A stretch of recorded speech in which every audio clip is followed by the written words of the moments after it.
Next up is the start of the individual presentations, the real world use cases, the exciting part. So we've got 3 great presentations for you. All of our speakers are going to give you an update on some real projects they are working on or have worked on, things that are happening right now. They all have a slightly different approach or area, which is cool, but it all comes together with how do they bring it together and contextualize that knowledge and understanding. So we'll hold questions till the end when we do a panel, unlike Mike's session. Sorry, bud.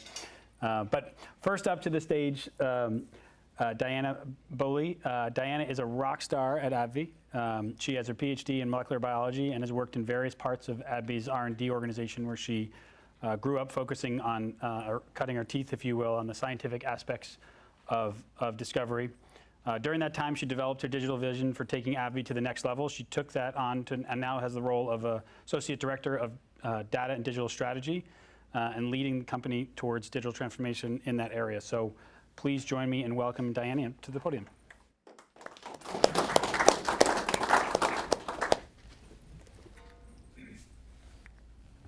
All right, and you've definitely oversold me. I'm not leading AbbVie's digital transformation vision. They need to pay me a lot more to do that. Anyway, I'm part of our bioprocess development organization. So all of our biotherapeutics that come from our discovery go through our group to figure out how to manufacture them. And so that's where I'm leading our digital transformation journey. And so I'd like to start with a little bit about our digital transformation approach. And so a lot of this is going to be very common for this audience, but this is the story I tell our organization, from our leaders to our scientists at the bench, to bring them on the journey with us. And so this really starts with our North Star and the way that we've approached digital transformation for about the last 3 years. And that really is that data is an asset, right? So every piece of data you generate in the lab, you need to think of it as an asset for the company and for our scientists, instead of thinking it as a byproduct of the product that we're going to sell, right? And so when you start to think about data as an asset, you think about making sure we capture it with the right context, that we can use and reuse that data as an asset. And then really that starts to build our foundation that we can build, retain, and repurpose our organization's knowledge. So that's our starting point. Yash, thank you for these slides. I may have kind of liberally stolen them from a previous presentation I saw you give. So anyway, we all know what paper looks like. I've had many scientists come up to me and say, well, I put it in the ELN, doesn't that mean it's digital? Well, no, if you dropped an Excel file or a PowerPoint in your ELN, that's unstructured or semi-structured, because you can maybe find it. But to use the data, to reuse the data for a different purpose, you have to manually pull that data out and put it somewhere else. So that's not what we call digital. I would call that electronic. And so you really have to get the data into structured data systems. And that's the transactional systems, that's your warehouses, and really making sure that's fair. And a lot of our focus and a lot of what we talk about is thinking about how you want to use the data and how you want to reuse the data. And not just you, but the person that's downstream from you. What data do they need? How will they use the data? And that informs us about what data we need to capture and how we need to capture it. And once you have the data structured, this then starts opening up more possibilities for you. We definitely have examples of POCs where we've gone from lots of data in Excel files or PowerPoints that we curate and then we show proof of concept for advanced analytics, but you can't do that at scale, right? Because of the amount of manual labor you do in that. So really building that foundation of getting your data structured. And then kind of our best practices for digital transformation. We focus on specific use cases, and they're not small things, they're kind of bigger organizational things. And we look at the workflow and we look at the data of that use case as it crosses our groups. And then we do an iterative approach to our business process change and an iterative approach to the system delivery for that. And we also don't think that one technology is going to solve this. It's really about a fit for science ecosystem and then making sure that those tools are integrated and talking to each other. And so what this looks like from an iterative standpoint, I'm sure everyone in the IT professionals in the audience has seen this cartoon many, many times. But really, if you want to go from A to B faster, and you tell your IT team, I want to go from A to B faster, and you describe a car, and then you spend a year worth of documenting requirements and writing it all down, and then a year later they come back. So you've been 2 years where you're still going from A to B at the same speed you were, and then you get the car and you realize you don't like it, right? So what we've focused on instead is I want to go from A to B faster, but we're going to learn along the way, right? We're going to figure out how this is going to work for our organization. As we bring in the digital tools, we're going to change our business process along the way. So if you're like me, going from A to B on a skateboard is slower than going from A to B walking. But we're learning along the way. And so recognizing that you're going to go slow a little bit at first as you're learning, but you'll accelerate. And so overall, this approach, we've seen a positive impact sooner and a higher probability of success. Another way to kind of think about this from a change management standpoint, right? I've been locked in the pit of despair many, many times. I've been on several different projects, and you just go back to doing things the old way, right? So instead, it's really on how do you make the small change? How do you learn? How do you make the next small change? So for me as a scientist in a discovery lab, when I was a grad student, I didn't want to pipette things one at a time.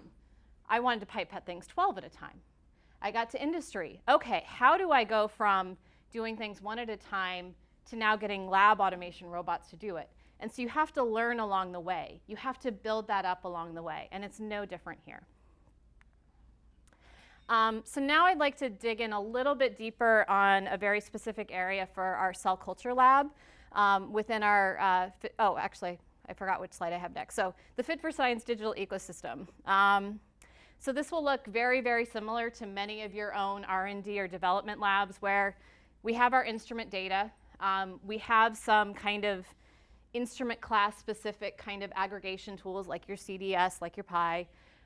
That feeds into our experiment context and workflow management system. So think your LIMS or your ELNs. That goes into our data lake or data warehouse, whatever data term is, everybody likes these days. And then we use that to flow into our data visualization and exploration. Again, it's about enabling the end-to-end integration of the data. It's not about delivering one tool at a time, but delivering the end-to-end integration as part of the deliverable. Because I can't get a scientist to put their data in a structured data system if I haven't given them the way to visualize that data almost immediately after it, okay? And so this does eliminate the non-value added data manipulation, but I see efficiency as a side benefit, right? The real thing we're doing is retaining and repurposing our knowledge by doing this. Okay, so now the deeper dive into the cell culture labs. So this is a custom software development that we've built in-house over the past several years. I'm not the lead software developer, so they gave me a slide, so hopefully I don't mess any of this up. But it's really built on a modern web interface, best practices for version control and testing. We're now at quarterly major releases and about 1 to 2 point releases in between those quarterly releases of functionality. So overall, very, very good modern approach to software development. And so a lot of the reason we ended up going with a custom solution was because we wanted to get the right data model for this.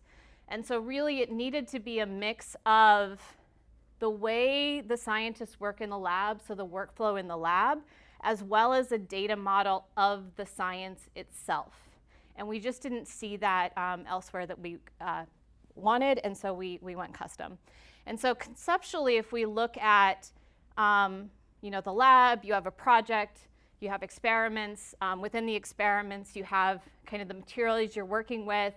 If you're doing a bioreactor, you're taking samples out of that, you're taking measurements, you need to know when you took the samples, those sorts of things. And so, kind of digging in a little bit more into a cell culture experiment, right? We have a vessel or wells, so this could be 96 well plates, or this could be a bioreactor. And then we're tracking the cell line that's coming in, the media that we're using, the feeds that we're using. We're tracking the samples that we're taking from, et cetera, et cetera. And so the way this looks for the scientists, because in a development lab, it isn't step 1, then step 2, step 3, you're developing, you're exploring. And so there's a lot of similarities of your experiment, but they're never exactly the same. And so we use a directed acyclic graph, or a DAG, that gives us that flexibility in the experimentation. And so the different entities contain the right contextual metadata for that type of entity. We also have, you can't connect entities that don't make sense to connect scientifically, so we help guide the users a little bit there. And this provides us full traceability across all of our experimental entities, so that from the cell lines to the reactor conditions to the media that we're using. And so this is just another example of a cell culture experiment, and each cartoon has a different meaning. So you'll kind of see, here's a longer seed train with seed production bioreactors instead. The little lines in orange are the daily samples that have been taken for that experiment. And so it gives the users a nice graphical way to interact with their experiments and their data, and they can see, oh, that was that experiment very, very quickly just from this graphic. And so again, each entity has its own kind of data. So for vessels, we could have different bags or shake flask. We can label them and say, hey, this was our seed or this was our production bioreactor, so you can find the context. This is an example of our aliquot sets where we've taken an aliquot each day, and so this is day 0, day 1, day 2, day 3, et cetera. We even track if they want how much volume they've taken out of the bioreactor on those different days. Here's an example of our measurement runs. So every single day you'll take kind of at-line measurements, and so we've got the reactor measurements that you took off of the bioreactor, as well as VICEL, ABL, those sorts of measurements. And then within the measurements, you have the results that came off of that instrument. And so we capture all of this all together, all chained the way that it makes sense scientifically. And then you can graph all of this. And so within a few clicks within Spotfire, you can search to the experiment that you want. You can say, I just want to see the production bioreactor. And now I can look at the different data points that I want to see very, very quickly and easily. And so what has the impact been for our labs? So before, about 2.5 years ago, the labs were completely in paper. They would have their design of experiments in Excel files, take it to the bioreactors, walk around with clipboards, writing down all of the bioreactor measurement runs. A lot of these equipments only just print out thermal paper, so you'd have reams of thermal paper that you're walking around the labs with, right? We did start to get our bioreactors on Pi Historian, but before that, it's a little bit, can you go back and find the data? All of this gets transcribed multiple times because you've got the Excel file that's fit for your daily measurements, but that's not the Excel file that graphs the data. So again, a lot of manual manipulation in order to get the data the way that you want it. And so where we are today, you do your experiment set up with an espresso, you program your bioreactors. We have kind of semi-automated flow from our at-line instruments into espresso, where hopefully by the end of this year we'll have a Pi integration as well. And again, that flows out to the Spotfire dashboards and PyVision dashboards for the Pi data. And so overall, the impact for the scientist, if we take a typical 2-week-ish production bioreactor, about 50% of their time was spent on documentation and data manipulation of a 2-week experiment. With all of this, we've taken that down to closer to 20% now. So overall, I'll end with what I see as the success factors that we've been able to do. And I think for me, this really starts with the co-ownership of the strategy and execution between your scientific teams and your IT teams. You need to have dedicated individuals in both teams working together to bring this to fruition. You need to have aligned vision and clear prioritization of the activities. The organization needs to be ready to change. If you're not, wait, and come back, right? It takes effort to pilot. It takes effort to give requirements. And then it takes effort for everybody else to learn the system. So you have to be ready and willing to absorb that change as an organization. There are many, many trade-offs that you need to make because you're changing your business process and you're changing your IT systems. And you've got to kind of meet in the middle, right? There are certain rules for IT systems that you have to change your business process to adopt and vice versa. And so there's lots of small little decisions that need to be made along the way. And so you have to empower your team to understand the trade-offs and make a decision and move forward. And especially kind of on the scientist and the business side, it's a lot of communication I found saying 80% is okay for now, right? Because we're continuous improvement.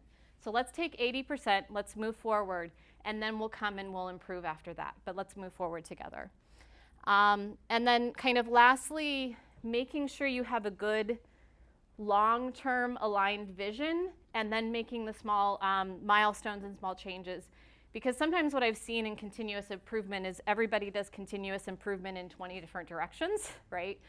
So making sure you're anchoring those small changes, that continuous improvement towards your long-term roadmap.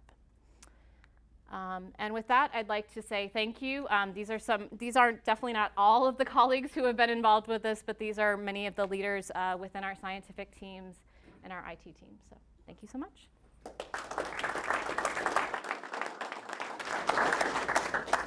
All right, great job. Thank you, Diana.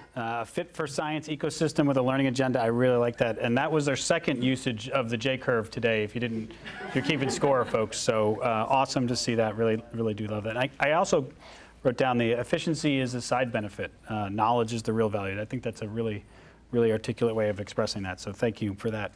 Okay, next up, we have Chris Puzzo. Chris is a solution architect from Zaether. Where he brings his technical wizardry to clients. He's slightly different from what you heard from Diana. Chris's talk focusing on coming more from the manufacturing side.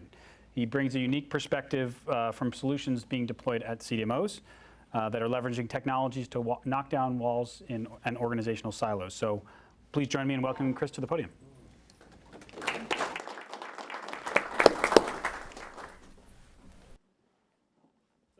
Thanks, Luke, for the fantastic introduction. I have an intro slide in here. He gave me a better introduction than I think I could give myself, so I'll glance over that when it comes up.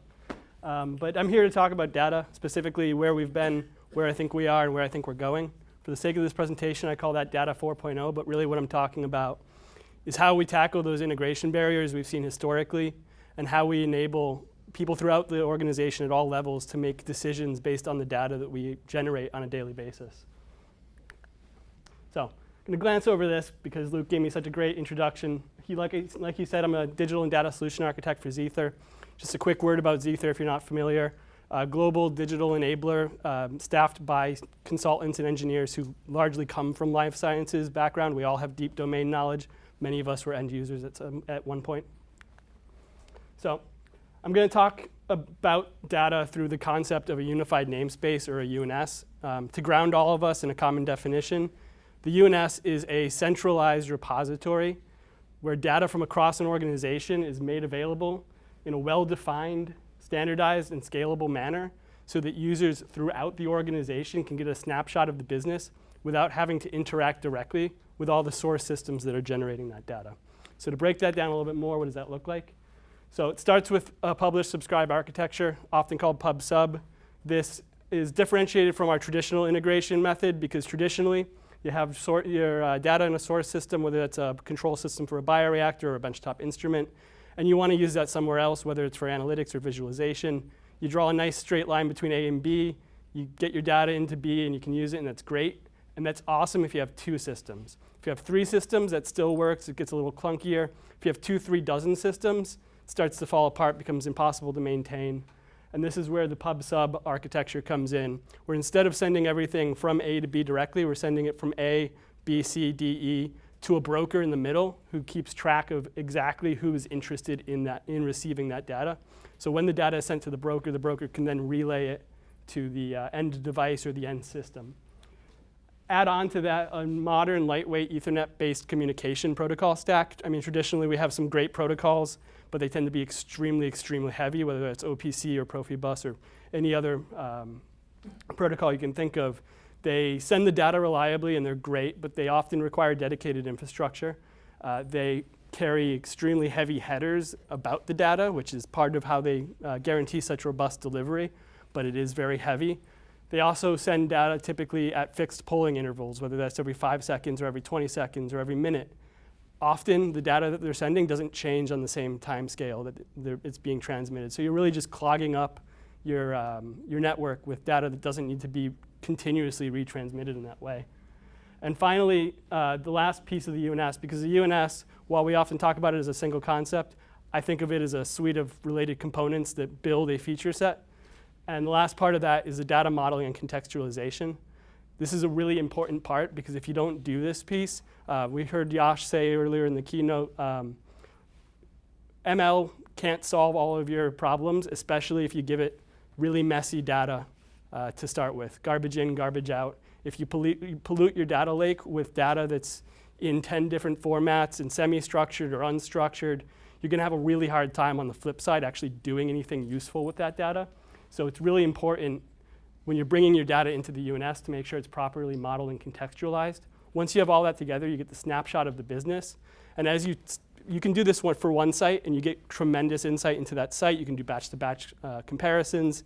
As you start to tile across sites, this is where you really get the snapshot of the organization.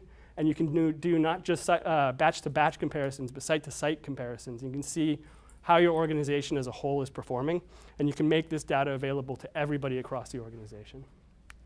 So on the top left here, you see sort of what I was talking about with the traditional point-to-point integrations. You can see how messy that looks. It works. We've been doing it for decades. It's time for something else. On the right-hand side there, you see more of the UNS, where all of the source systems know where to send their data. It's being sent and contextualized properly. And so all of the other systems and all the human operators who want that data know exactly where to go and exactly what they're looking for when they get there. And they can easily make use of that data quickly.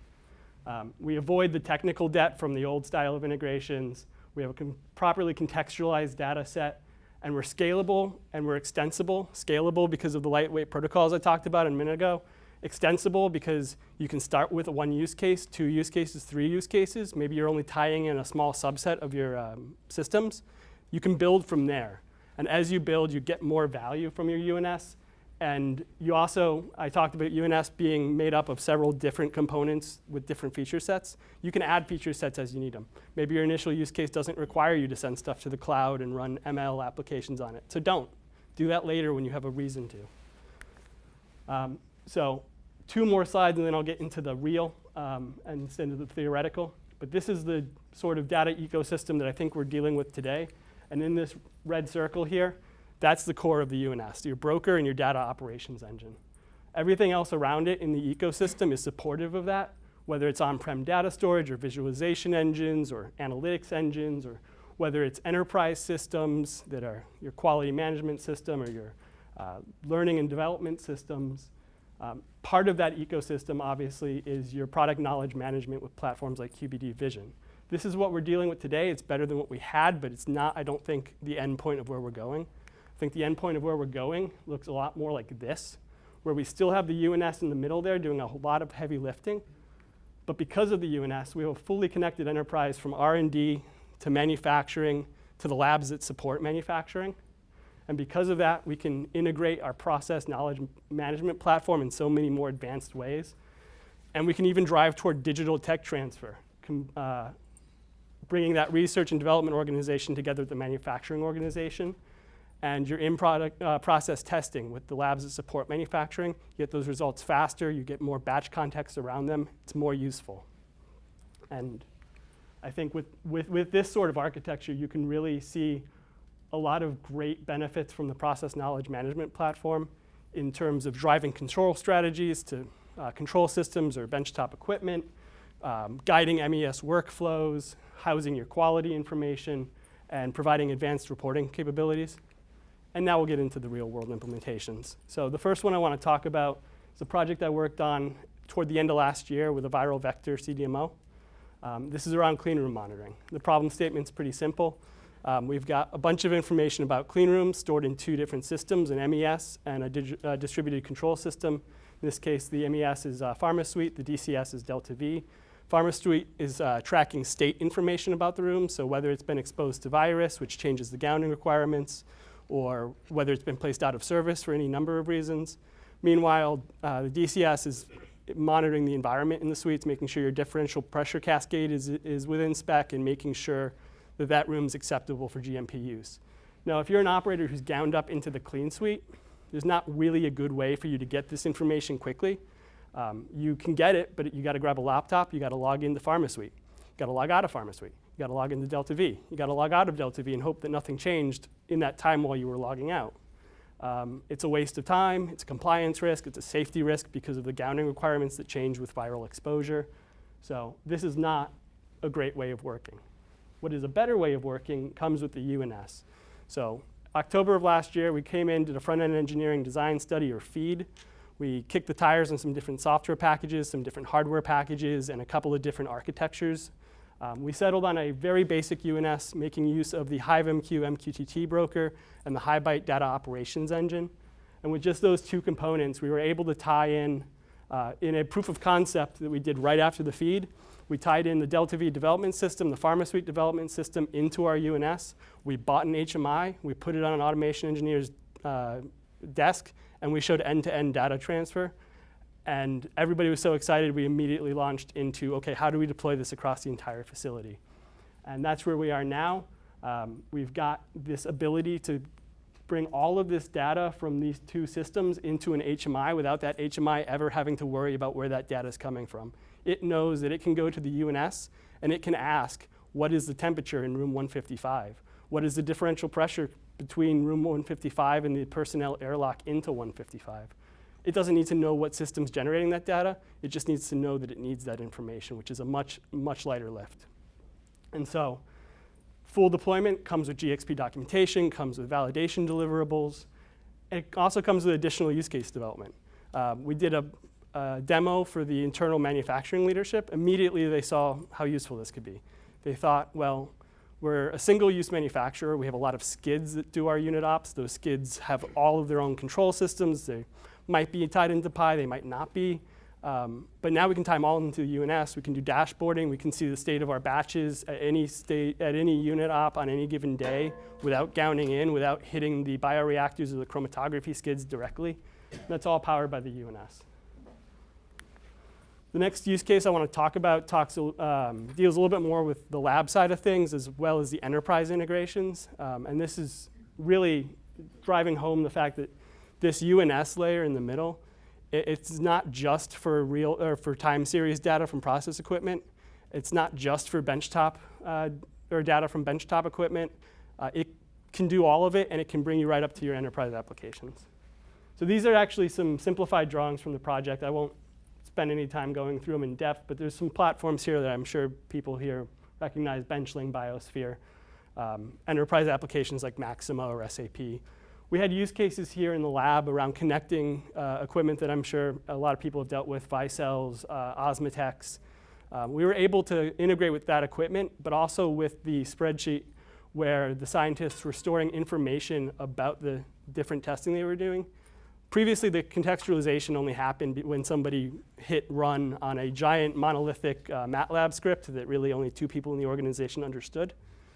We were able to replace that MATLAB script, do it with the UNS instead in a way that's scalable and enables much easier integration with the instruments, but also integration with the enterprise systems. We can push and pull from Benchling. We had manufacturing use cases with the MES where we're real-time transacting with SAP to reflect material usage or uploading electronic batch records to the document system. All of this from the same UNS engine that I just talked about hooking into Delta V or hooking into a benchtop equipment. It does all of it. It takes work, but it does all of it. So quickly walk through some considerations when designing, deploying, thinking about solutions like this, and then leave you with a quick summary. So the first thing I want to touch on is I'm framing it as composable versus monolithic. And it comes into how do you design these solutions, what software platforms are you using, I think monolithic on the right-hand side there, that's where we've all played traditionally. You have a multi-billion-dollar company with a flagship software suite, probably a couple different modules within that suite. It does what it does very well, but that support comes with an enterprise price tag. It comes with enterprise licensing models. It can also provide a very on-the-rails experience because this company spent a lot of money in R&D to make sure that this one platform could serve up all your needs. The moment you try to do something it wasn't designed for, I've only seen two options. Either you break it to do what you want, not ideal, or you introduce another software package anyway to do what you want, which gets us into the composable territory where we could just start that way. We could cherry pick the software packages that we think do what they do best, and we can combine them together to build a best-in-class solution based on software that's already out there on the market. Now, it does require some careful architecting to make sure that you are leveraging everything in the best way, and not all of these platforms are or ever will be enterprise-ready because not all of them intend to be enterprise-ready.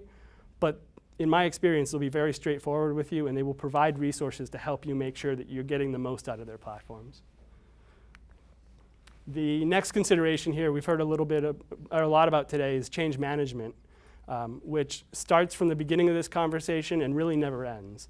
It starts with mapping out your stakeholders across the organization, figuring out what it is they care about, and that feeds directly into how you prioritize your business use cases. The most successful projects I've seen are all grounded in actual business use cases, not just a desire to digitize and modernize. It comes when there's a tangible problem, and this is how you're going to solve it. And figuring out which problems to tackle when involves looping in your stakeholders as early as possible. Now, to drive adoption, you also want to keep them in the loop the entire time, make sure they understand what's happening behind the scenes, why it's happening, how it's going to impact them. And then as you deploy, I've never seen a perfect solution deployed day one. Maybe somebody here has. I'd love to hear about it. But more realistically, you're going to have to iterate on that. And if you want to iterate successfully and quickly, you need to do so based on actual feedback from the people whose work you're impacting. And then finally, maybe you start with 2 or 3 use cases, but expand from there, because the more you talk to the people whose work you're impacting, the more use cases you'll identify. You'll bring those back into the definition stage, all the way through the refine and reinforce stage here. UNS is a back-end technical change, but it has real implications on the way people work, and it's very important that we keep that in mind. So a couple of takeaways I want to leave you with. First one, the unified namespace is unifying. I don't know if I need to say that. It is in the name, but it is worth pointing out. We're bringing together we're building that bridge between R&D and manufacturing, and we're making sure that it goes both ways and goes both ways at all times. It's unifying the organization, and it's here today. It's not a theoretical abstract. It's not something that exists in academia, but it isn't being deployed. It's something with actual budgets and engineering resources behind it, and it's being deployed in GXP use cases just as readily as non-GXP use cases. Extensibility and scalability, I think, go together. I've spoken a bit about those throughout the presentation. I think they're really key. They're what ensure that we can start small, start with the features we need, and expand out with new features, and up and out throughout the organization, bringing in new data sources the entire time. And finally, it's necessary.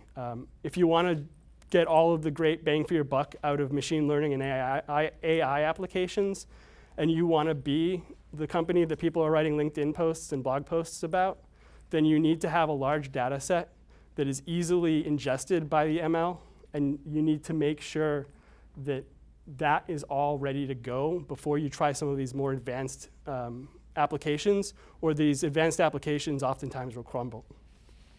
So I want to thank you all for listening to my talk here. If you'd like to connect on LinkedIn, that QR code will bring you to my LinkedIn page. If you'd like to learn more about Zaether, that QR code will bring you to our website.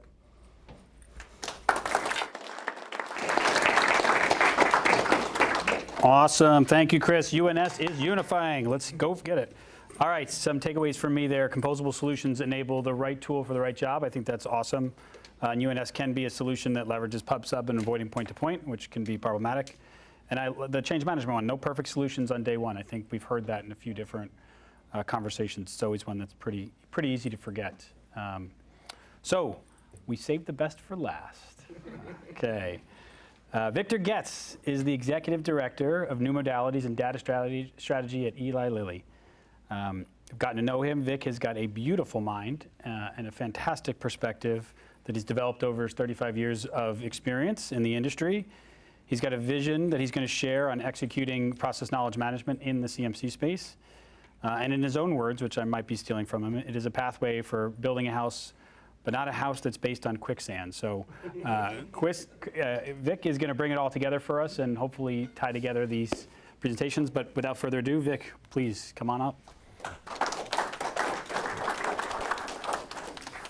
So yeah, the pleasure of coming last is I'm probably going to be repeating a lot of themes that you've heard already.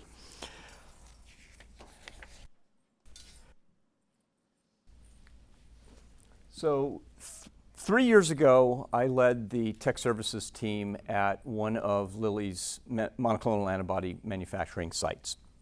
And I constantly lamented that my team was spending all of their effort on brute force just to get the information to do their jobs.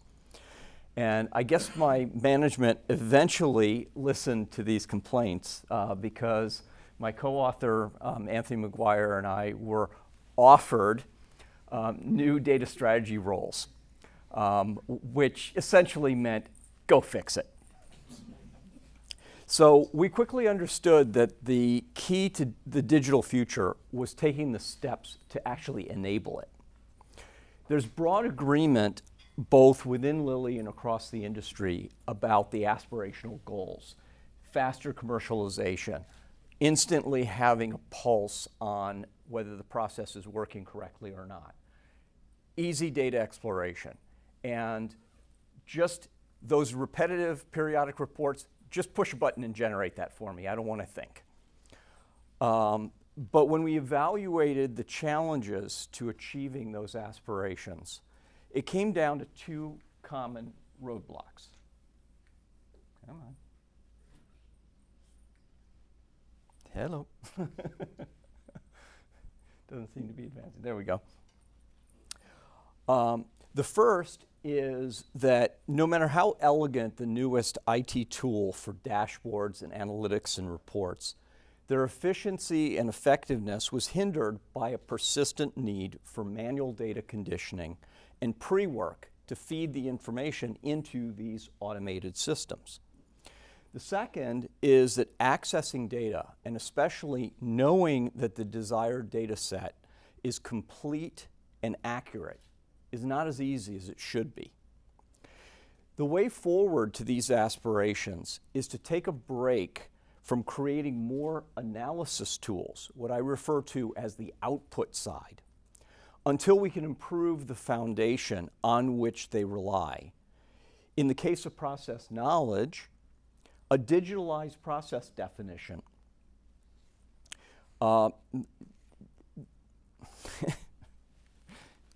it's still not advancing correctly, but that's okay.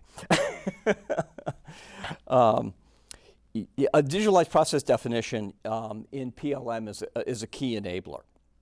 But more broadly, we need efficient electronic connectivity to all of the information that the cross-functional partnership that is pharmaceutical manufacturing, making medicine, operations, quality, engineering, technical services, they all rely upon standardized data structure with ongoing lifecycle management and disciplined data governance to make sure it doesn't break every time we make the heroic effort to fix it.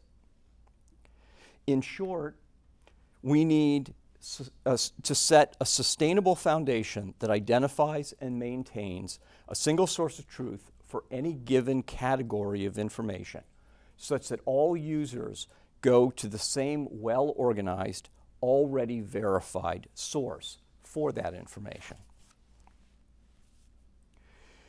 We know that exchanging product and process information across an organization is fundamental to making medicine. Given the simultaneous increase in the number and complexity of products, as we discussed before, the enterprise will not be able to keep up by using our existing paper-based approaches. And again, as said, paper, PDF, I'm going to use those terminology interchangeably. It doesn't matter that it's in an electronic repository. It matters whether you get to the information content. The desired future state is a dynamic digital product and process definition instead of those static PDFs.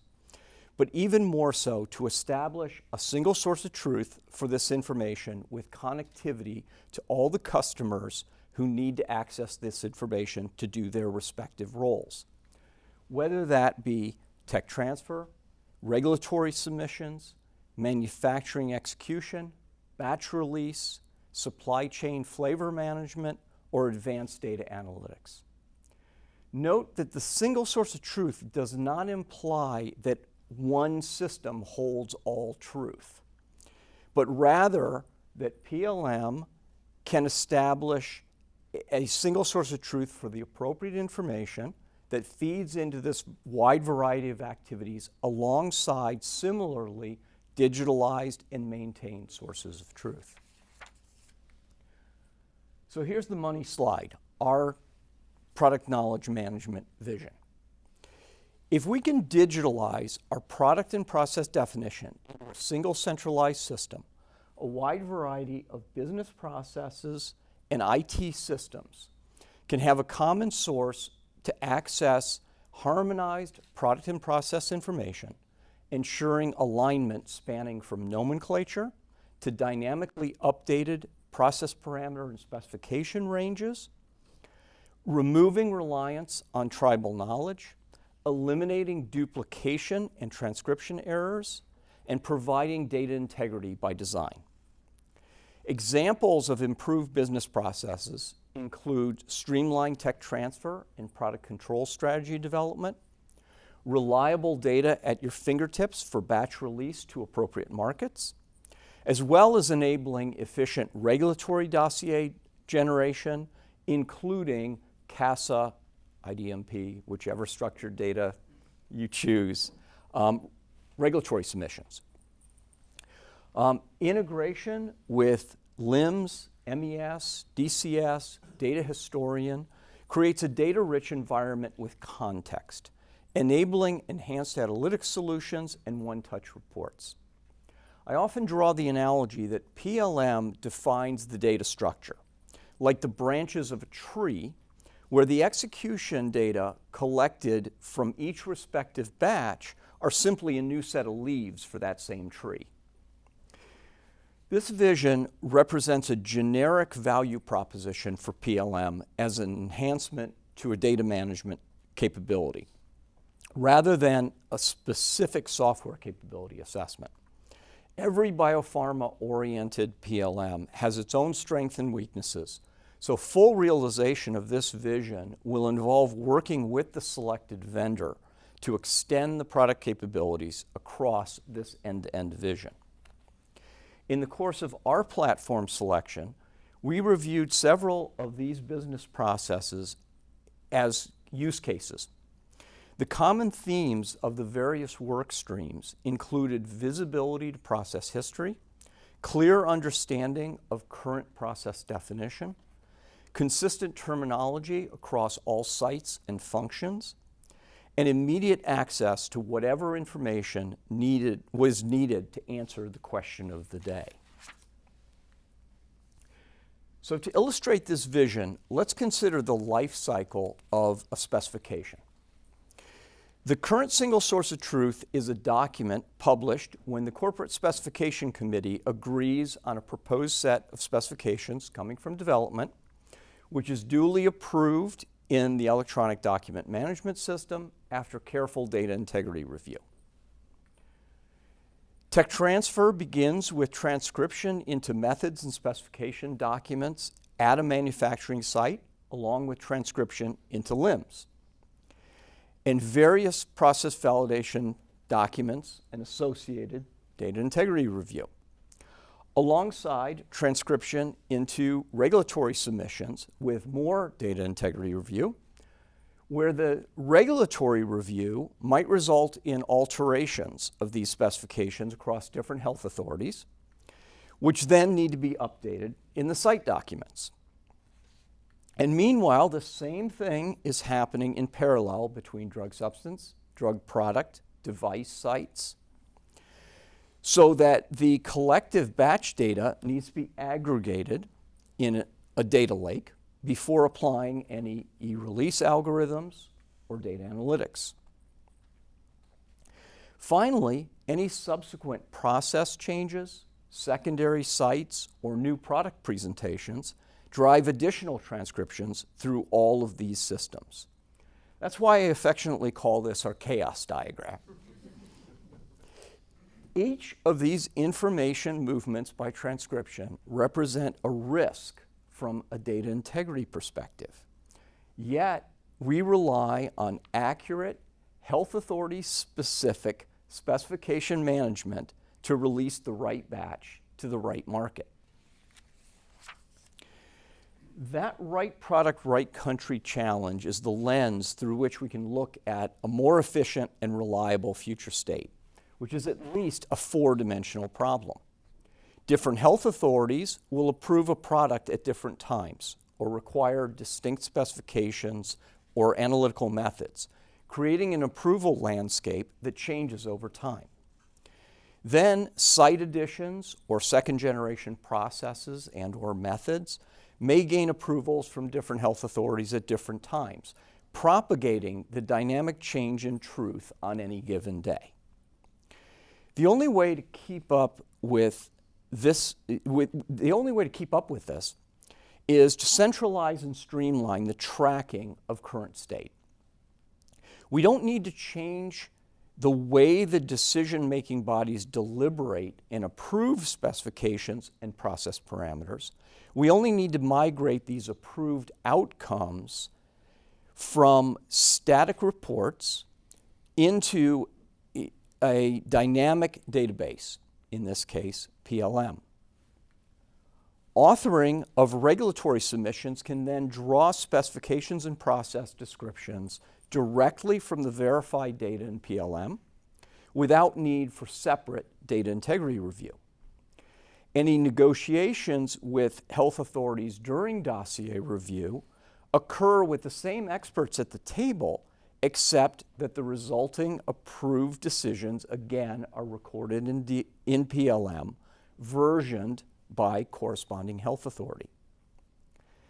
Then all of the business processes and execution systems that use this information access that information electronically through validated connections with no need for transcription.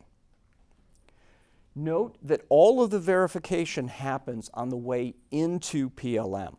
The users, whether they be human or electronic, rely on this previously verified single source of truth. Put simply, the carefully maintained document level index in our regulatory information management system does not overcome the need when we need to look at a particular specification and whether it is the same across markets, of pulling up the PDFs of the different health authority approved specifications and pulling out your proverbial highlighter and looking at the differences. What we want to move to is a dynamic content level index to replace that document level indexing. So that now, as we look at what are the differences in the specification on a given CQA or the ranges on a given process parameter that are approved to date, that's simply a database query to pull up those specific items and look at the ranges side by side at the push of one button.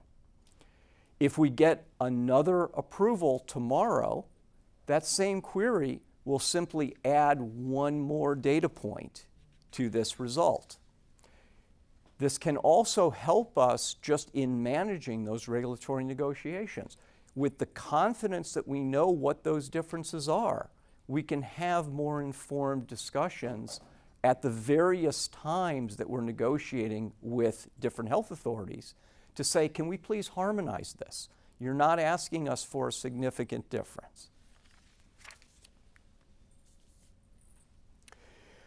So let's look a little more closely at the value proposition of my original theme, building a digital foundation based on bringing the often discussed single source of truth to life.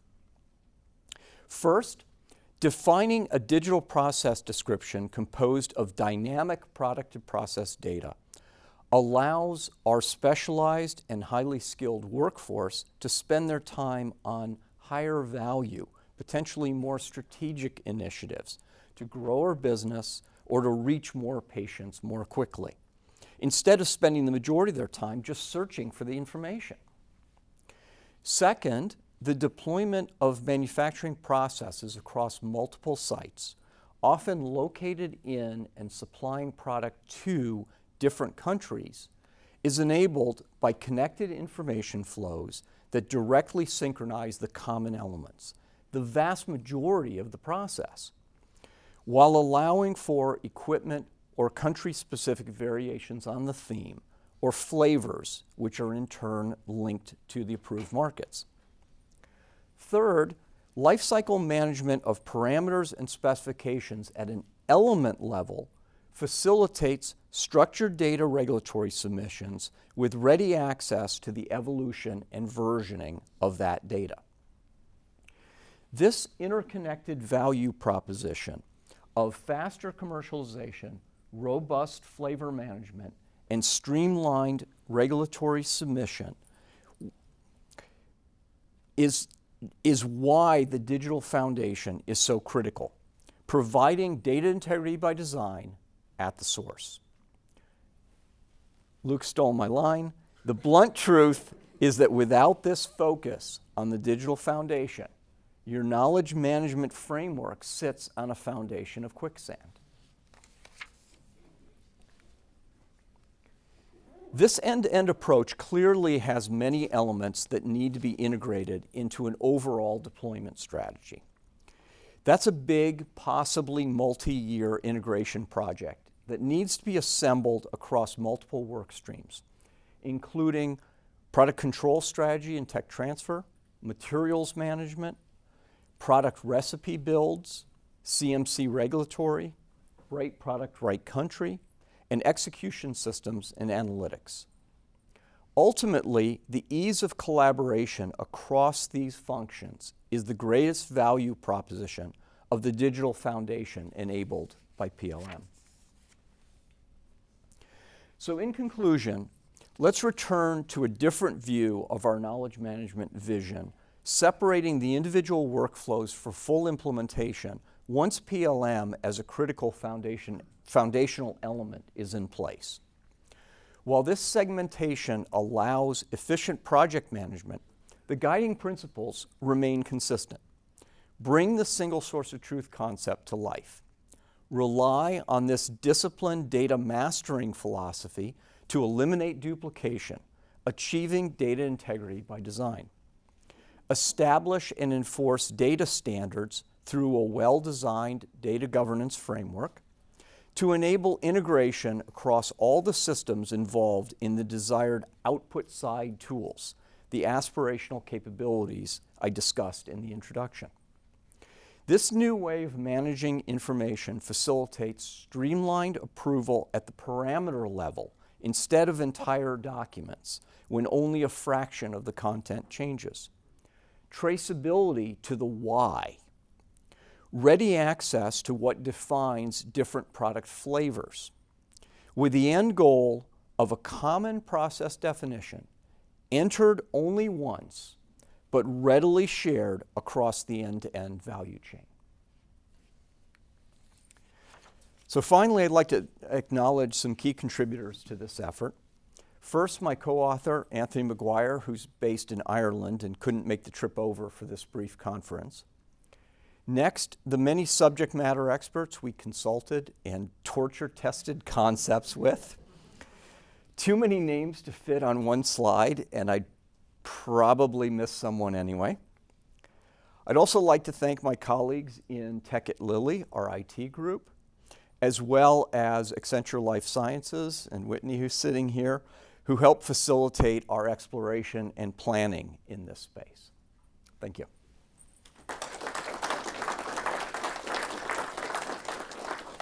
All right, thank you. Questions, but I'll just start off with one. We had a little bit of a chance for all of us to get together and meet and find some commonalities, and I'll just tee it up with you guys. So share with me, each of you, if you could, your perspective of projects like the ones you presented. Should they be driven from the IT side, the business side, and why?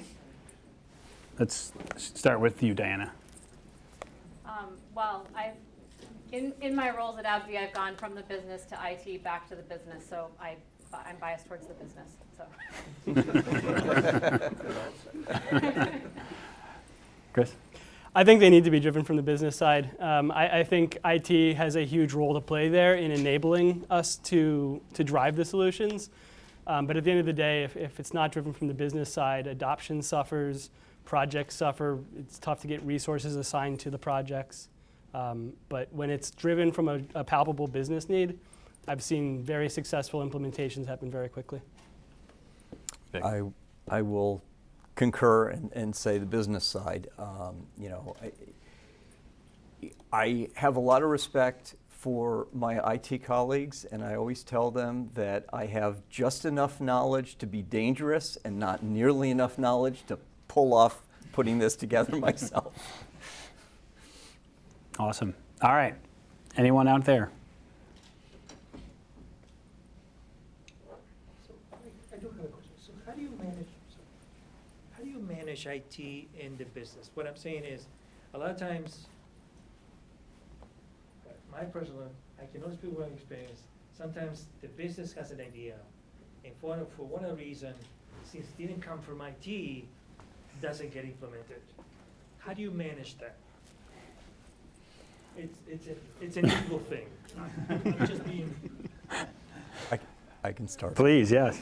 Yeah, so I think the model that we've seen too often is that business comes to IT and lays out what they want, and IT walks away, and you wanted a car, and they brought you something that doesn't even look like a car. It needs to be a partnership from the outset. The different skill sets are both absolutely necessary to success. So, we talked about building a bridge between development and manufacturing. You also have to build that bridge with IT and build that trust that it's going to be an iterative process. There's going to be a back and forth. We're both going to disagree about elements of this, because I brought forward an idea of what I want. IT comes back with something that initially doesn't resemble my implementation of some aspect. And we'll talk about that, and I'll realize, you know what, I need to think about what I was asking for differently, and let's both iterate on our concept of what that is. I think we're nearing a really interesting time.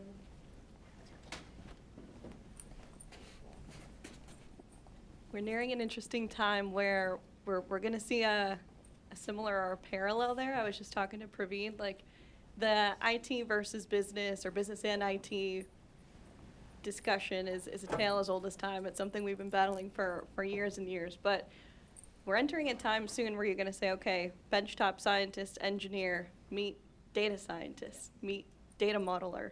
So just as IT and business have had to come together for your bread and butter system implementations, we're going to see those roles come together very closely soon as well. So it's going to be another instance where those two worlds collide. And I think data scientists meet benchtop scientists is a really interesting perspective too. If I can. Yeah, please, Diana. To me, science is a team sport, right? Maybe science 100 years ago wasn't a team sport, but science today is a team sport. And part of doing science today is having IT systems. So you need to think of your IT team as part of your team doing science, right? I think we hear a lot about IT-OT convergence, where OT is often representing the needs and desires of the business. And as we talk about more integrations with enterprise applications, and as we talk about more advanced use cases in the cloud, that IT-OT convergence becomes very, very important, and it needs to be a working and productive partnership if you want to hit any of these advanced use cases. And so the most successful projects I've been on, especially when it comes to enterprise integrations, you've got a really talented architect from the IT side who's making sure all the IT boxes are checked, but then also architects from the business side, whether it's automation or data engineers on the business side who are making sure that all the business check boxes get checked. And that is, I think, how you drive success. So how do you change the paradigm? Because what we keep hearing about is, well, the IT people do this, and the manufacturing people do that, and the research people do that. And ultimately, what we need to do is make good products. So how do we change that mindset and that paradigm so that we justify the project financially across all the departments, regardless of who's going to do it, rather than I go to IT and they don't have budget for this, or it falls below the line. Well, it's not their job. Or I go to this department or that department. So how do you work it through? Who wants to take a first swing? I can do one. So the use case that we've been anchoring all of our digital transformation on for the past couple of years for our organization is what we call our first in human. So we have a business mandate coming out of COVID is how many shots can we get on goal? So how can we get our drugs to market faster? How can we get to patients faster? And so we have some pretty aggressive timelines we want to hit in the CMC space from our DNA to our IND, right? And we can do those timelines with brute force, but they're going to be very, very hard to sustain. And so that's how we've overcome that challenge, is we have that business use case that has an enterprise kind of scale, and we're using the digital to help enable that. Anyone else want to add on?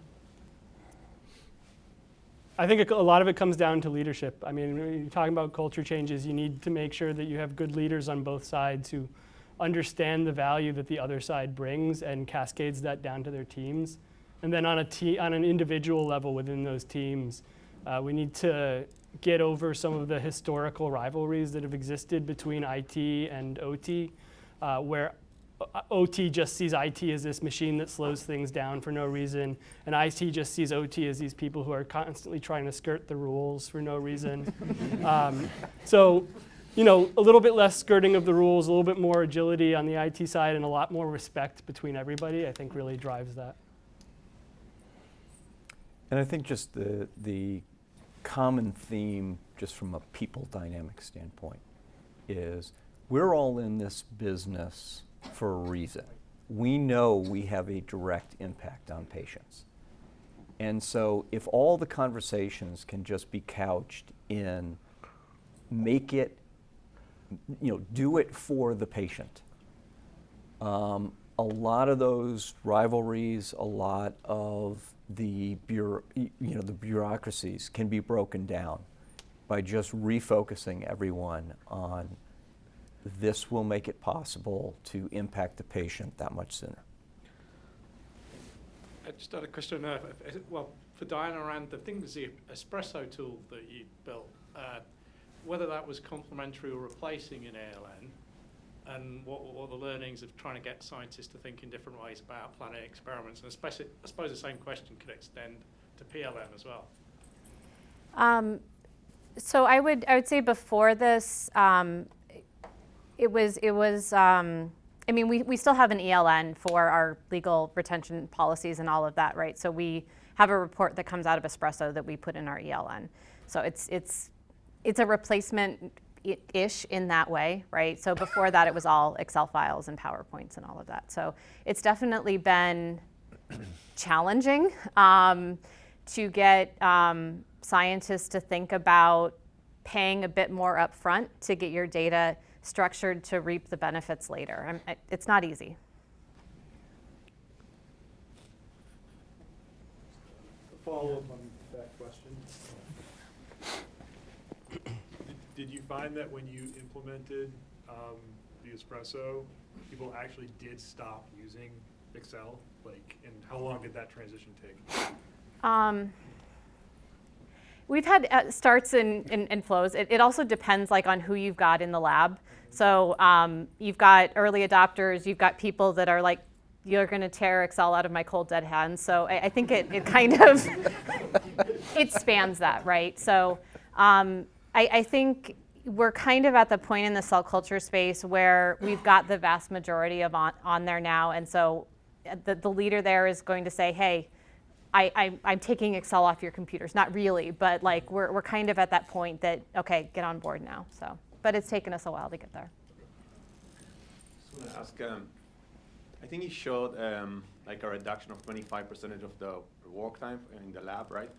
I'm just curious to know if you saw any other benefits like improving DOE's planning or any other added value out of that. So we had one of our senior scientists who, we try to have everything platform as much as possible. And so he had wanted to do kind of a meta-analysis at a very detailed level across multiple different products. And so he had tried to do that several years ago, and he was like, I just gave up. It wasn't worth what I was going to try to get of a benefit trying to gather up all the data. And so after we had enough projects going into Espresso, now he was able to do that kind of analysis and look across multiple products and dig deeper. So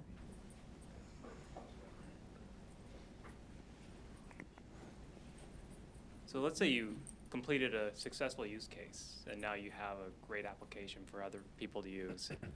What strategy would you use to migrate old historic data into the new model? Is that to me or to Anyone, somebody else? Any type of We'll like. let Diana off the hot seat for a minute. Who wants to take a swing at that? I can. I think the number one thing is using something with limited encumbrance as your initial deployment so that you really can get people to think differently. Once you have that structure in place, once you have a platform in place, even if your older processes don't fully fit the platform because they honestly were developed before the platform even existed, you draw the analogies to as much of the benefit that you were able to show in the new process to kind of drive the momentum to bring in the other. Because yes, there will be elements of it that you're going to be kind of tweaking around the edges to encompass. I think I heard earlier, this was developed 25 years ago and SDS Page was the analytical method, okay? My current platform probably doesn't have analytical method as one of the methods. So in that sense, yes, I'm adding, but I've got what I need for a CQA. A CQA is always supported by a method or a set of methods. So it becomes plug and play once you've got that in place. I will take a stab at it. So I think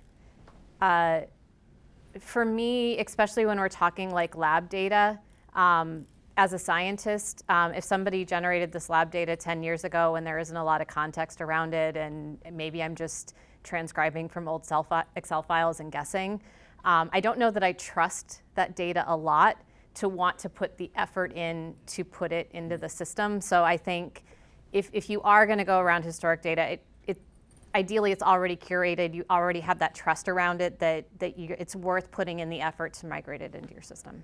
Great point. Yeah. Do you think it's helpful or counterproductive when you're rolling out these systems, especially early on, to allow kind of to recreate the old modality? So like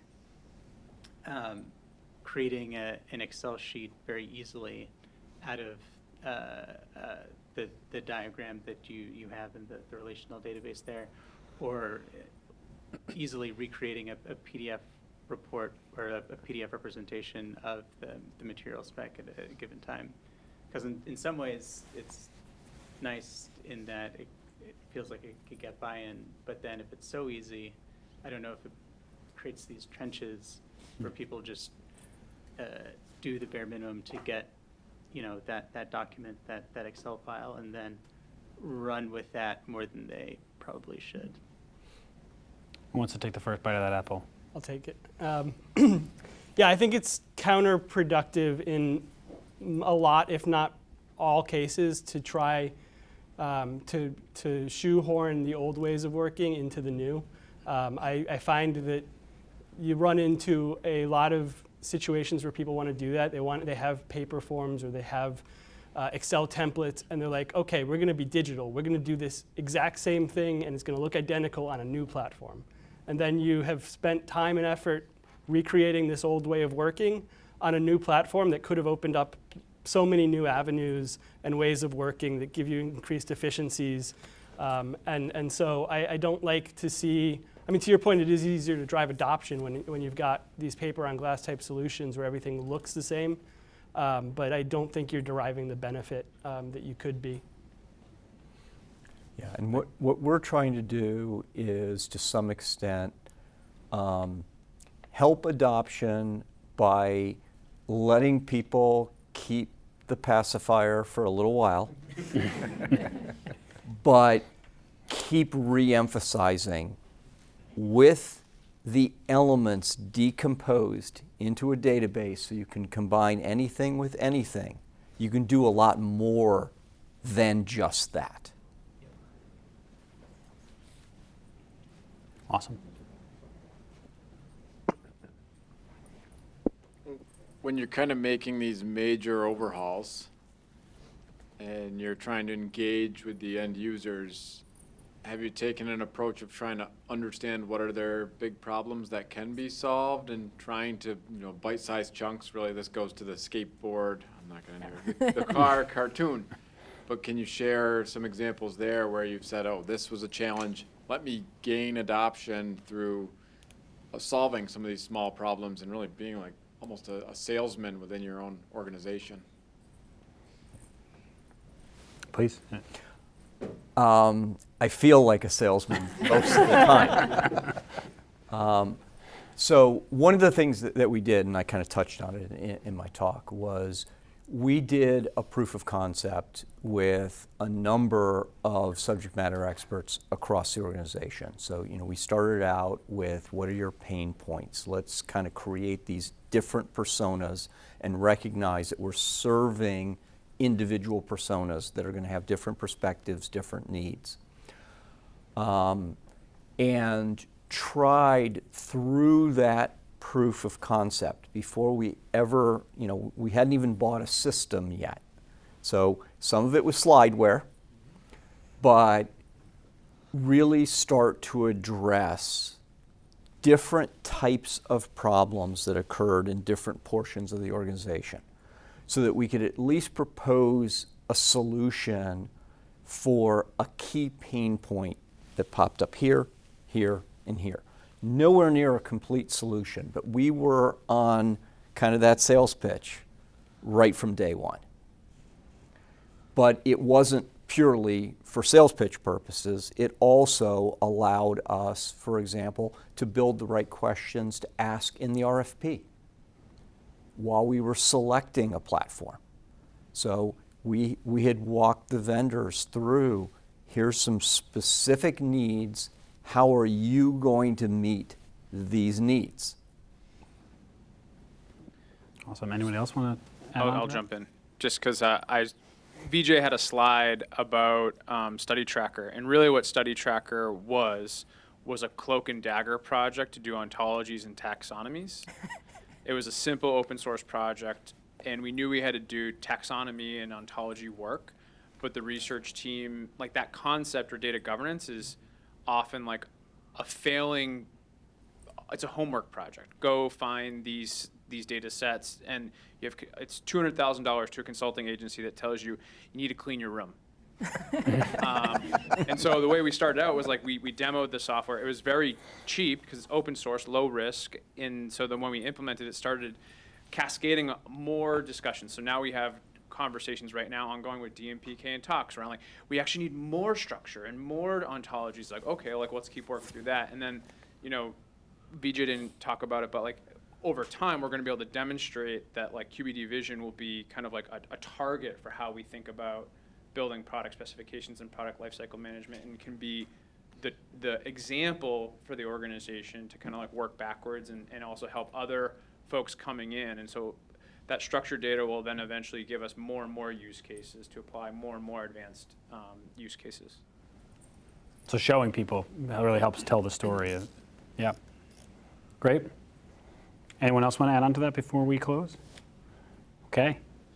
Well, thank you guys. You guys were awesome in your presentations. We thank you all. And we're going to invite Yash up to close us out for the afternoon.